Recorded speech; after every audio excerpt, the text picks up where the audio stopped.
Hey everyone. So today I have a story. It's called Pablo the Artist.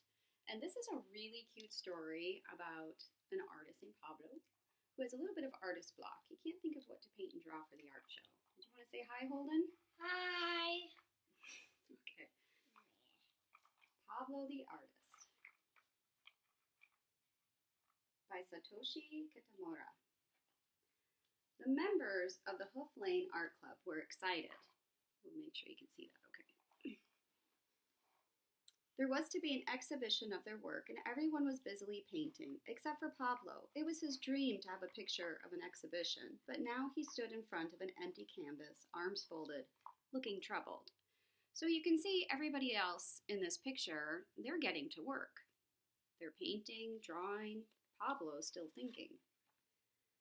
He had painted flowers in a vase, a portrait of his friend, and even an abstract painting. Yet nothing looked right. I think I have an artist block, sighed Pablo. Why don't you go out and paint a landscape or something for a change, suggested Miss Hippo during tea break.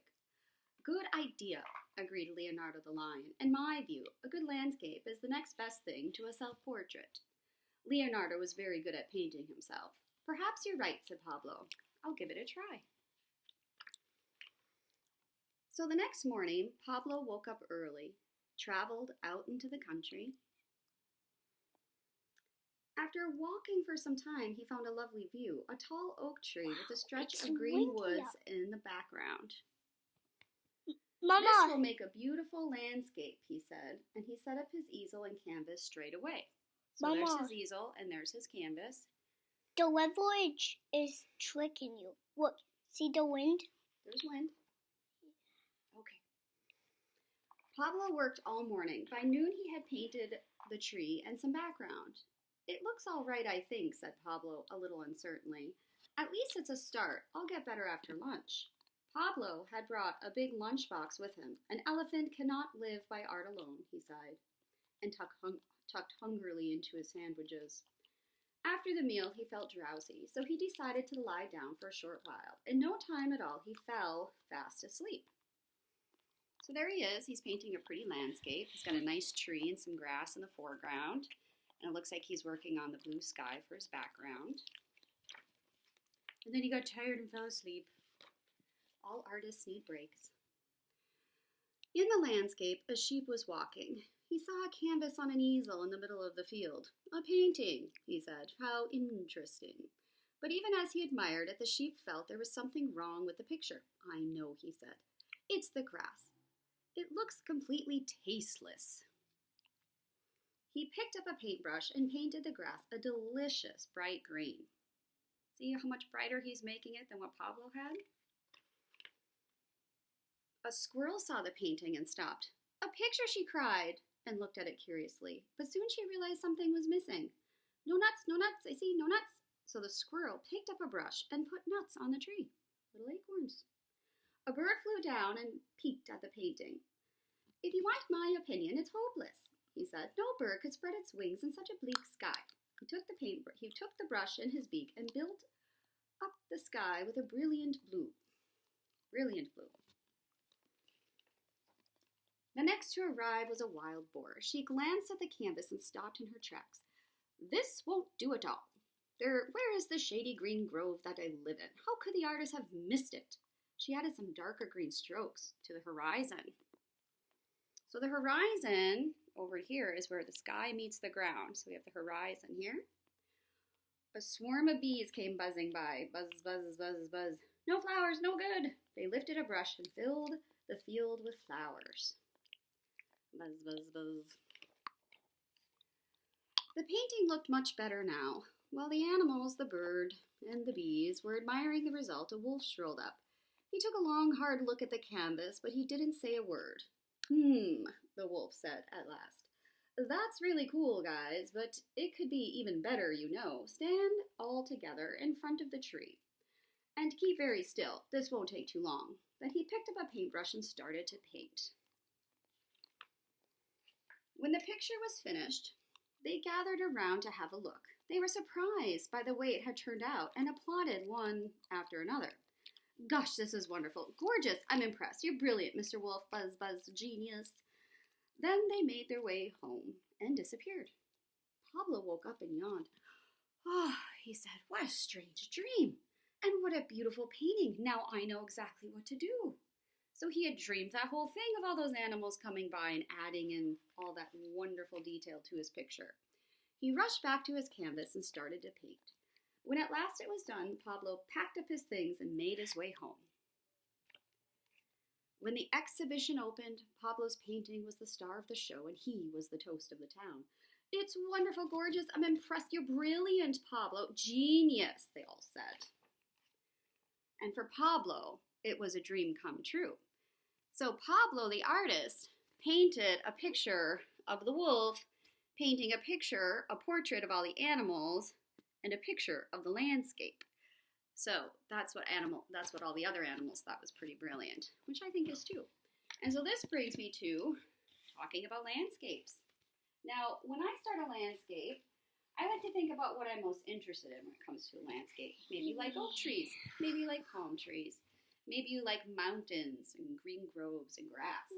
Maybe you like beautiful blue skies and a sun and clouds, or maybe you like a nighttime scene.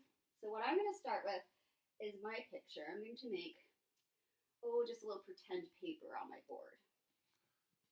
Here we go. There's my pretend paper. So it'll be really amazing if I can draw through having a child on my back. Let's see if I can do it. So here's the start. All right, let me draw though, okay? I'm going to draw a cactus. Do you like cactus plants? Ready to watch? So I like to think of the deserts in southwest Arizona, California, basically our southwest, okay? And they've got these big giant saguaro cactuses. And so in my foreground, that's what's closest to the viewer. I'm going to start off by maybe drawing like a little rocky hill right here. And then I'm going to draw start of my saguaro. Nice and tall. It's in the foreground, so it has to be kind of big. So I start with this long oval shape, and then I just flip up the sides. I'm going to bring up another arm. So the saguaro cactus is called America's giant cactus. It's really the only place in the world where this cactus exists, is in parts of the United States and also in Mexico. So it's just called America's giant cactus. Now when you bring this line in, think of it as an armpit. So that line has to come back in before it goes straight down.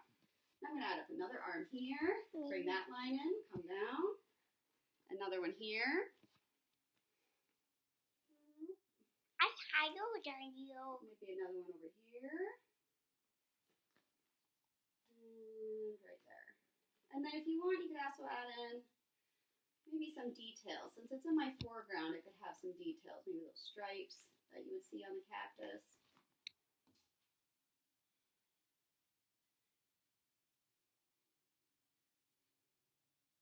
And you would see some of the cactus spines. So they're not really called needles or spiky things. We actually, on a cactus, are called spines. I'm going to add in just a few of those. There we go. And I'm going to put some flowers. Because in the deserts, even though we think of deserts as very dry places, they do have lots of flowers that grow there too.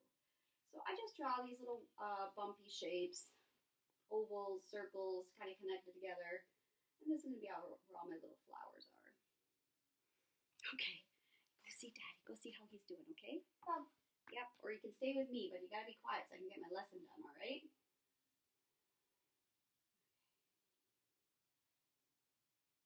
There we go. So I've got some little flowers here. And maybe I can separate that into a little bit more space. Make it look like there's some rocks in there. Here we go. So I do want another part to my little foreground. Just another rocky ledge right here coming down towards the bottom of my paper. And maybe on top of here, I have a prickly pear cactus, which we have in South Carolina as well, but you do see these in the deserts of Arizona. And I like drawing them because they're really just these lumpy, bumpy shapes pieced together. And you probably have seen them before if you've ever walked on the Isle of Palms, or maybe you're walking out towards Sullivan's Island. You'll see lots of prickly pears.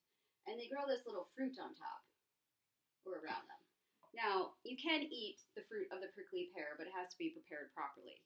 Don't say that too fast. So it has to be prepared by a chef in order to eat the fruit of the prickly pear.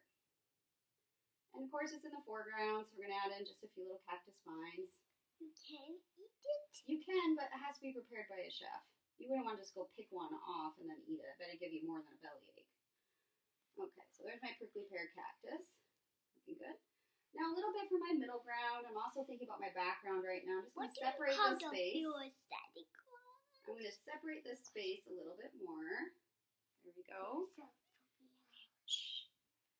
And maybe over here, I'm going to add in just maybe some more saguaro cactuses are just a bit smaller than what I have in my foreground, right? Maybe there's some overlap in there. There we go. Add that line there again. Just a tiny detail, not too much. Maybe looking like there's some little plants down here. And when saguaro cactus are first starting, they just sort of look like these little bumps. I'm going to add just a couple of those in there too. There we go. And I could add some more plant life in this picture as well. Okay, moving up here towards my background. If you've ever seen the mountains in Arizona, they got these weird flat tops on them. I'm going to draw some of those, make it look like it's coming behind. I call this kind of a lazy line. You're not too concerned about it. Just let the pen or marker take you wherever it feels like it should go. Doop, doop, doop. Ah, looks all right, hey? Okay, so if this is a bright sunny day, I could think about maybe adding some clouds or a sun. I know a lot of us like to draw like the spiky sun in the corner, you know, with all the spikes coming out of it, but I would challenge you to, if you can draw a picture or a landscape, we don't usually see suns that look like that, although they are kind of fun to draw. So maybe I'll just put my little sun over here. And maybe I'll just add a few little lines going around it. And that could just be my little sun's rays. Okay? And then some clouds. There we go. Nice fluffy clouds. It's a very fluffy cloud day. It is outside today right now too, come to think of it. Not like yesterday where it rained quite a bit. There we go. Distance. All right, so here's my landscape. I got my foreground, I've got some details in my middle ground, and I also have a nice background here. So you could try your own landscape. If you like desert pictures, you can look up images of the Arizona deserts, the Sedona area. Maybe you'd like to draw a landscape of the Egyptian pyramids, then you can look up pictures of that. Or if you really like beach scenes, think about maybe putting a palm tree right in the front.